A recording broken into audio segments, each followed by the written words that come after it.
Joining us now is Ojinika Ojiope, with stories trending around the world. Hello, Jinik. Good morning, Dr. Abati. How are you this morning? Perfect. Good. You can see. Yes, I can see very well. Good morning, Ayo. How are you this morning? Perfect. Well, fire, trending. Dr. Abati is a bourgeoisie. Yeah.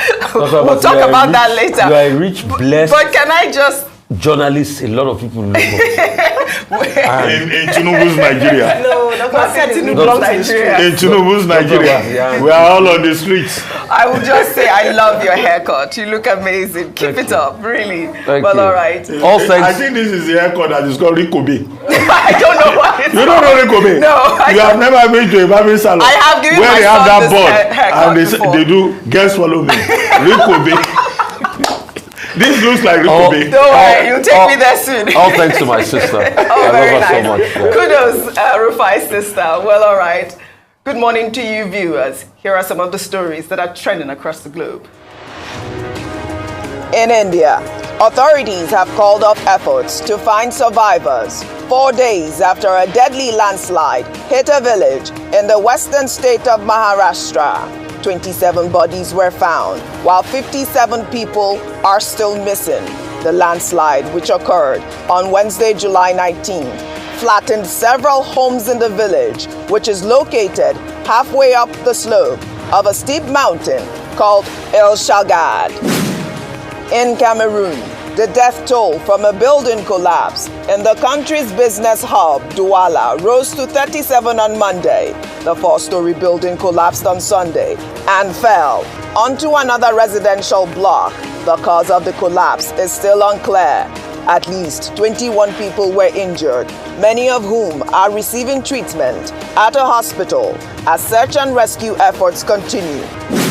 In Nigeria, at least 8 people were killed in a petrol tanker explosion in Ore, headquarters of Odigbo, local government area of Ondo State. A pregnant woman and 3 children were said to be among those who died in the incident. The Ondo State Police Command said the incident occurred on Sunday evening after the fuel tanker fell and people rushed to scoop petrol.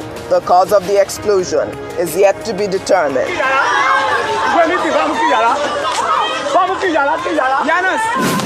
Under sports, Brazil's female football team scored twice in each half to record a resounding 4-0 win over debutants Panama in their opening 2023 FIFA Women's World Cup clash at the Hindmarsh Stadium on Monday.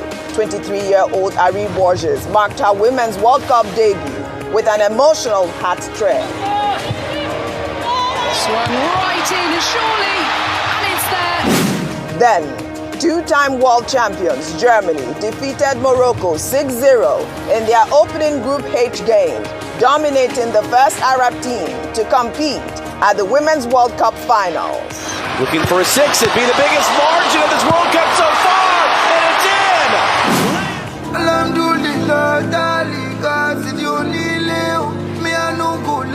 Finally, under entertainment, Afrobeat star Davido on Monday deleted a controversial music video by one of his artists, Logos Olori, following criticism from a section of Nigerians. A 45-second clip of the song Jaye Law, along with visuals, was released on Friday, July 21st. Muslim devotees, including the Muslim rights concern, Murik, called for the video to be pulled down.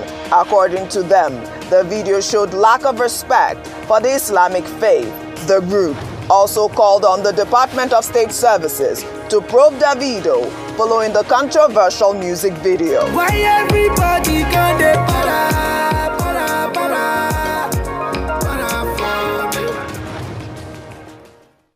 Well, I say Davido is obedient. I mean, I don't know what this is. The call for DSS to check on Davido, I don't understand that. What? And also, I mean, this appears to be a clampdown of the arts. Only recently we took a story from the Oba of Lagos finding gangs of Lagos because they depicted the AO masquerade not in a good light. Dr. Bati. Okay, I think a number of issues here. One, we have to worry about the fact that religion is very sensitive. And people are very emotional about their religion. What all the Muslim persons complained about, including the Muslim Rights Concern, MURIC, is that, look, a mosque is not a place for dancing. It's not a place for burlesque. It's a solemn environment for prayers and worship. And many Muslims objected to using the mosque dancing with Logos Olori sitting atop the loudspeaker, you know, that the muezzin uses for call to prayer, and other people dancing, you know. So that's one issue. I think it's important that people are you know, conscious of the sensitivity of others about their faith, which is the same story about the Oba of Lagos saying Gang of Lagos depicted the Eyo, you know, in a negative manner, and that he, as the custodian of the Adimula, objects to, you know, projecting the Eyo mask as if it's a gang of criminals. So sensitivities.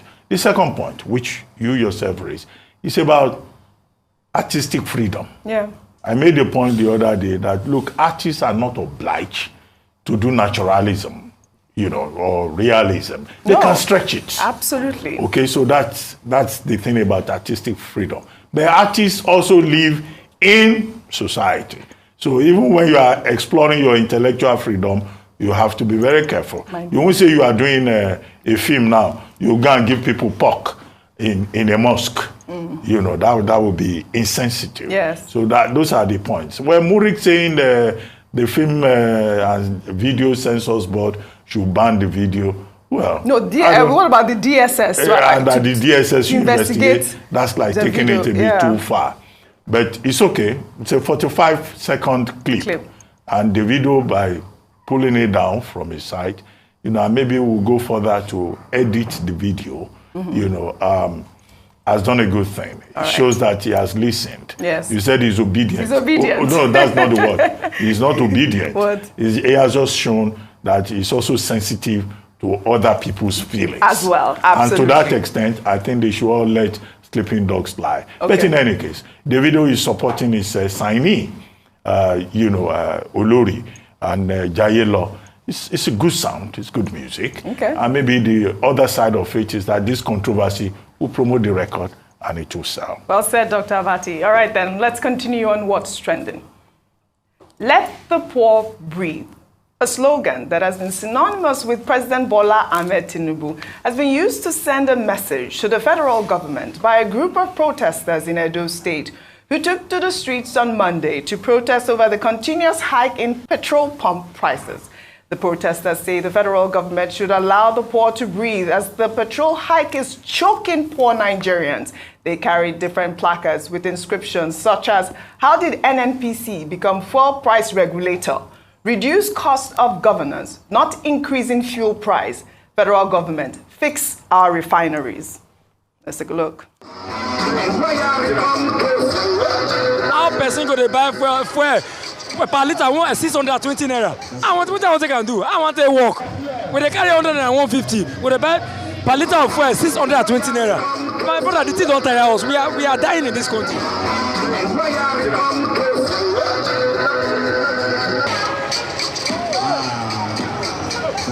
Well, this is not only happening in Benin City. Only today, while I was coming to work, I saw some protesters on the streets. They were doing a silent protest. In Lagos? In Lagos, just on Awolowo Road here.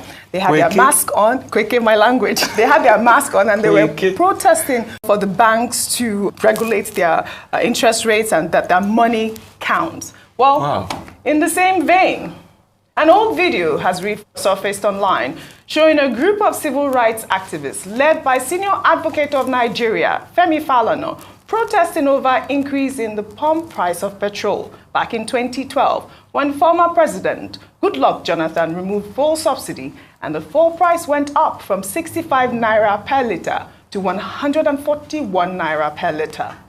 Whether they remove the subsidy or not, we will still be in problem. If they remove subsidy, they will share the money. They have already shared it before collecting it. They say over 400 billion will go to Jonathan's government. Over 400 billion will go to state government. Over 200 billion will go to local government. They have already spent the money before they earn it. They are just fooling Kolade to come and supervise an empty collection. Governor of the Central Bank, Sanusi, came to Lagos and said, if you don't remove fuel subsidy, Nigeria will collapse. This country is not going to collapse. Those who are going to collapse are those who are cheating the Nigerian people. When my father was fighting, I was 13 years old. I am 50 in 6 months. My son is 16. We still have no electricity. We still have no health care. People are poor. People are dying because of 10,000 naira in this country. Well, this happened on the 9th of January 2012. The same struggle, the same thing Femi just said on that video is what's happening now. Well, in the meantime, the senator representing Edo North, Adams Oshiomhole, on Tuesday said that Nigerians who voted for President Bola Ahmed Tinubu knew that they were not electing a magician and that the APC did not promise a magical solution to the problems facing the country.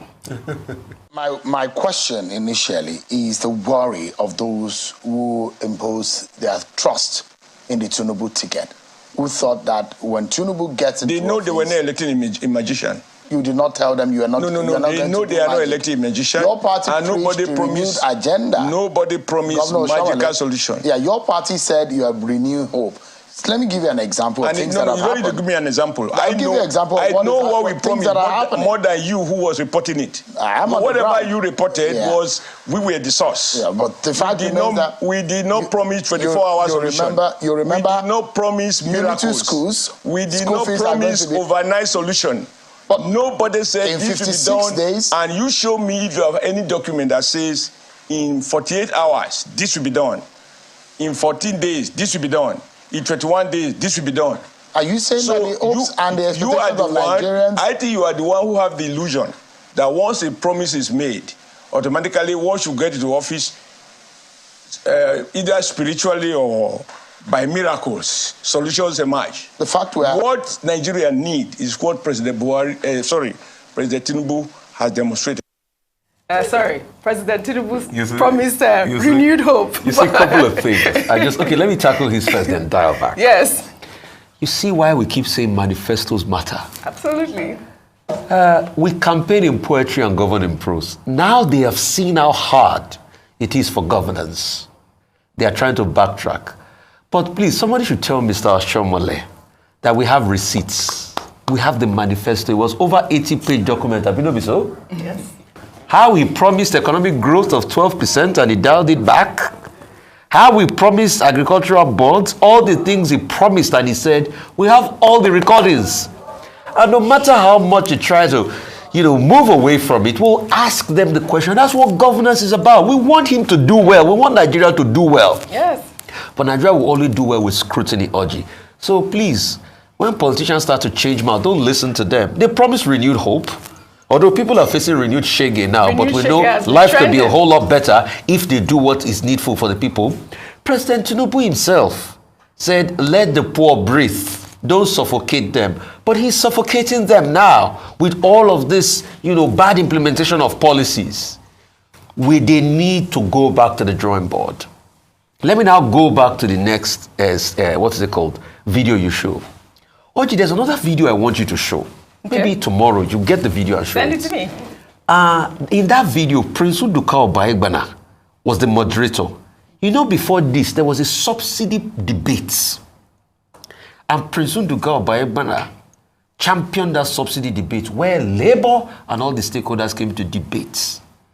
And I remember Emir Sanusi Lamido was CBN governor then and was giving us the empirical numbers. But people like Mr. Oshiomhole then were making arguments based on, when you look at it, the arguments and the other people against were making arguments all sorts based on the fact that there was political slant for them and they wanted to enjoy something politically. So you can now see many years down the line, we have gone back to where we are. I was saying this morning, Nigeria is almost a cycle. The best time to have put out that something was 2012. And for everybody now that they cannot talk because of their hypocrisy, at least you heard in that speech that Pastor Tunde Bakare was saying They are just there to confuse Christopher Kolade. Kolade is Christopher Kolade. When Goodluck Jonathan announced subsidy removal, he put a plan forward. He brought about Shopee. Christopher Kolade was the leader of Shopee. From day one, as he announced, he had a plan. This one's announced subsidy, gone, no plan. Just put the plan is to truncate people's life and put them in untold disaster. So you can see that what goes around comes around. You can see all of them. I think the question is, where are all of them today? All of them that went to Ojota. Where are all of them today? And guess what? For the man Goodluck Jonathan is, peace be upon that man. Blessings be upon that man.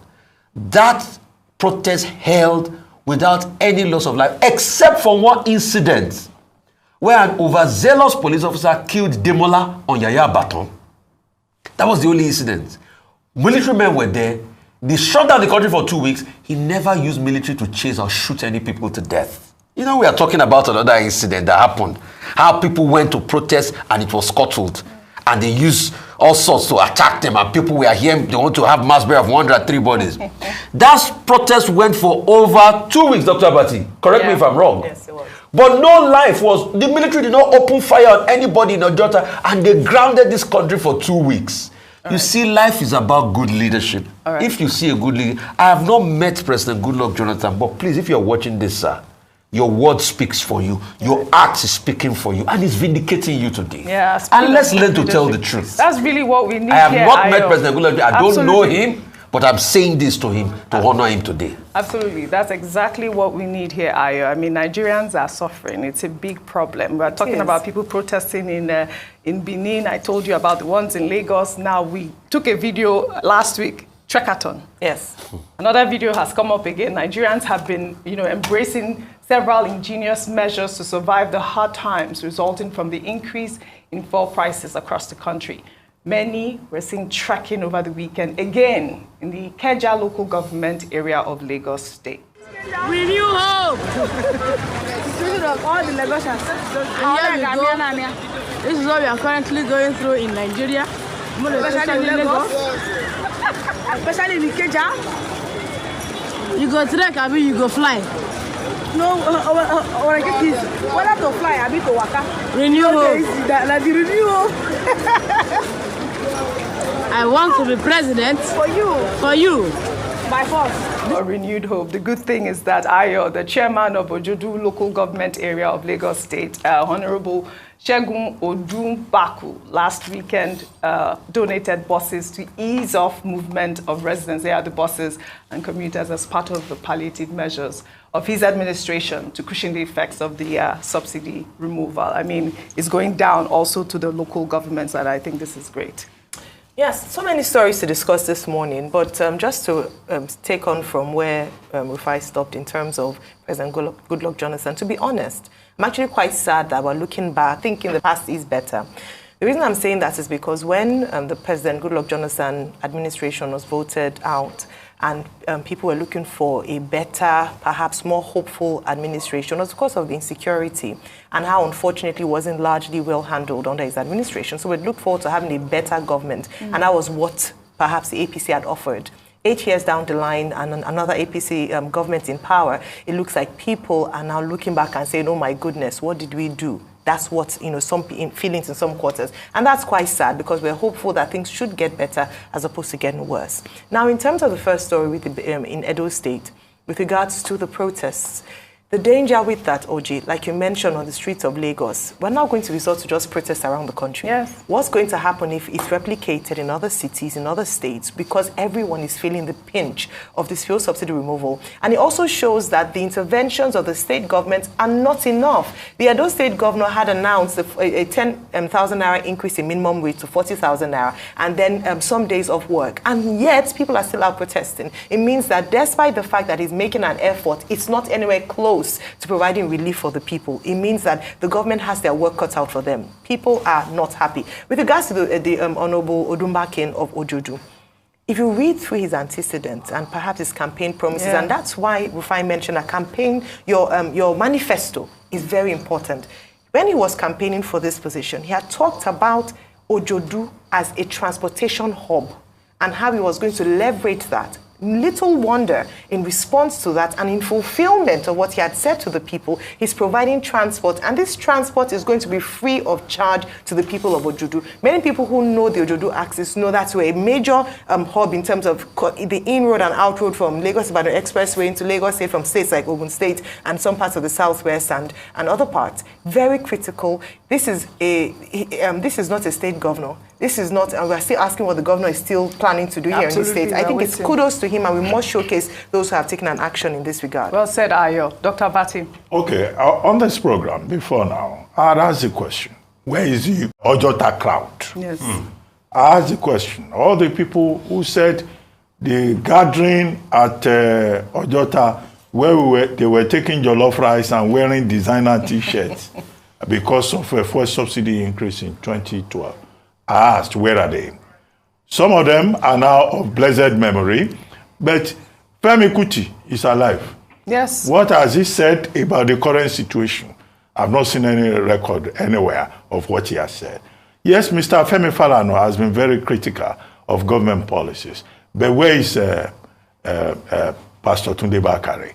Okay? He has just decided to just stay aloof.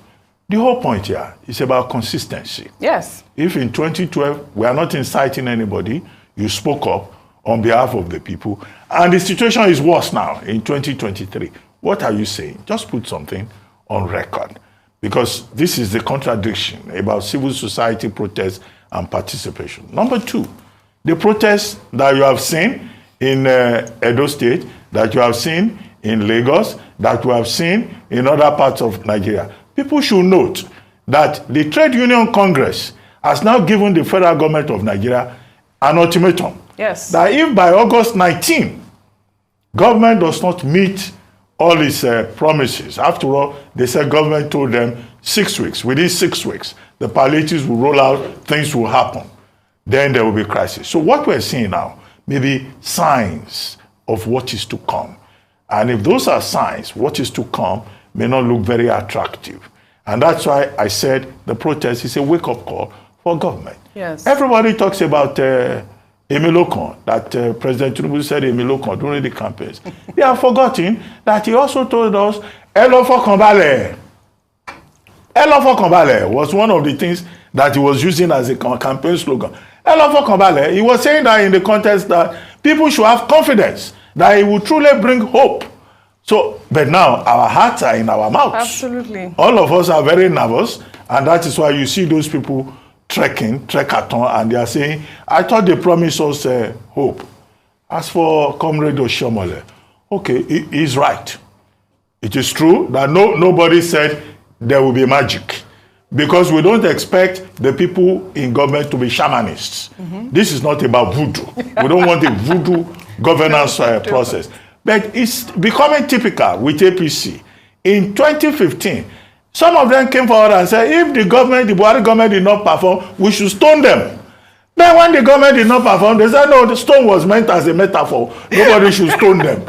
And now we are being told, no magic. Okay, you promised us hope. The people are asking for hope. Absolutely. Restore the hope. Absolutely. Nobody is asking for magic. Absolutely. Well, this is the point. Well said, all of you. I'd like to thank you all again for your contribution on What's Trending today. Well, that's all I have for you on What's Trending today. I'll see you all tomorrow.